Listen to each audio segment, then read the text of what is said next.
Okay, so forget everything you thought you knew about fried chicken. Seriously, we're about to take a deep dive into the global phenomenon that is Korean fried chicken.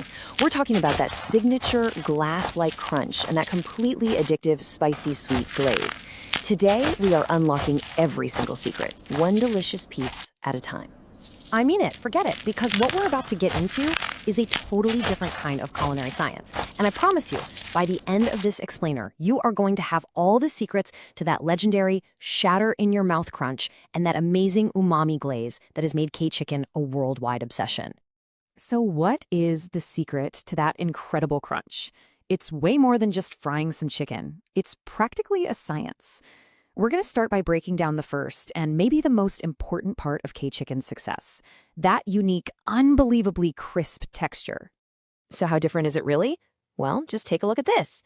You know how traditional American Southern fried chicken has that thick, bumpy, buttermilk-soaked crust? Korean chicken is the exact opposite. It's all about creating this super thin, almost see-through glass-like shell that literally shatters when you bite into it. And here is the genius science behind that perfect crust.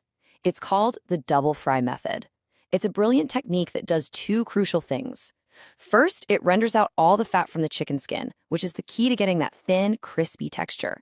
And second, it basically dehydrates the crust, making it so it just doesn't get soggy, even after you toss it in that amazing sauce. So this precise two-step process is everything. First up, a lower temperature fry, right around 170 degrees Celsius. This cooks the chicken all the way through and sets that first layer of crust. Then you pull it out, let it rest for a minute, and plunge it back into hotter oil, about 190 degrees. That second fry is what creates that signature, almost 24-hour crispiness. You can practically hear the crunch just looking at it. But look, a perfect crunch is only half the battle, right? The other absolutely essential piece of the puzzle is the glaze. So let's get into that irresistible umami-packed sauce that makes Korean fried chicken so ridiculously addictive, the famous Yangnyeom. And you know what the best part is? You do not need to make a special trip to a Korean market to whip this up. This shows you exactly how to recreate that flavor anywhere in the world. You don't have gochujang? No problem. Just use sriracha with a little brown sugar. No gochugaru? Cayenne pepper works great, and corn syrup can easily be swapped for honey or even maple syrup.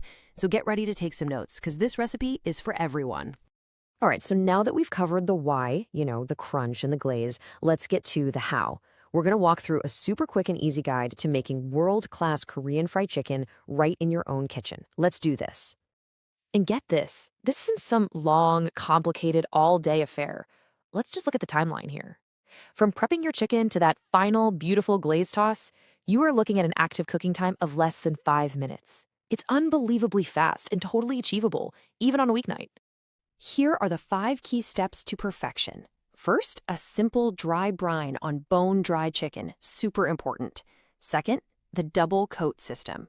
You dredge it in dry cornstarch, then you dip it in a really thin, watery batter. Then come our third and fourth steps, you guessed it, the first fry and the double fry. And finally, step 5, a quick toss in that incredible glaze. And remember, don't soak it, just coat it. Okay, now that you know how to make it, let's talk about the best way to enjoy it. To truly understand Korean fried chicken, you have to get that it's so much more than just a meal. It's a social event, it's a cultural touchstone, it's all wrapped up in a ritual known as Chi-Maek. I mean, to say that fried chicken is popular in Korea is the understatement of the century. Get a load of this. There are more fried chicken restaurants in South Korea than there are McDonald's locations in the entire world. It is the undisputed soul food of the nation, and it's perfect for literally any occasion. Now, to get the full Chi-Maek experience, the pairings are absolutely key. The Mek in Chi-Maek actually stands for mekju, which means beer. A cold, crisp lager is the classic choice, for sure. And you absolutely cannot forget the mu, or pickled radish. It's the perfect palate cleanser. It cuts right through the richness and gets you ready for that next delicious bite. So, once you've completely mastered the classic, where do you go from there? Well, let's wrap this up by showing you how to take your brand new skills to the next level with a really cool modern fusion twist. Just think about this for a second. K-chicken tacos. You take your boneless glazed chicken, put it in a nice soft tortilla, and top it with a tangy kimchi slaw and a drizzle of that creamy Kewpie mayo. It's this perfect fusion of Seoul street food and Mexican flair, and it's just a fantastic way to start experimenting. You see, the beauty of Korean fried chicken is its incredible foundation of texture and flavor. So, the real question is, now that you have the secrets to the crunch and the glaze, how are you going to innovate? We'd love to know. And for more deep dives into all your favorite K-drama snacks, make sure you subscribe. We'll see you in the next explainer.